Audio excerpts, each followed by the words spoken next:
कुंच पकेबा आमे केते जानिबा देखंतु आमे हिप अनुसार पकेबा मोर 36 थिला पूरा गले एठारे 3 इंच लूजिंग देकी 39 होइतिला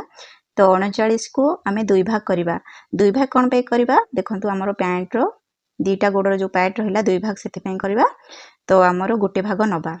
तो गोटे भाग हमरो एठारे 19 आधा आसीबो से अनुसार आमे कुंच पकेबा तो एपटे सीधा करनली सीधा पटरे आमे कुंच पकेबा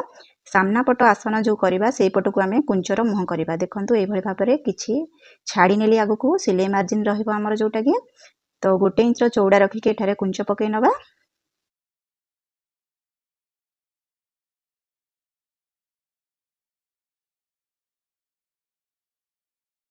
तो एतिक दे साला पर एठारे चेक कर नबा हमरो 19 आधा आसुछि कि कमुछि तो सिलाई मार्जिन काढी नेली बाहर को देखंतु एठारे मेजरमेंट टेप को एठारे मैपी के देखि नबा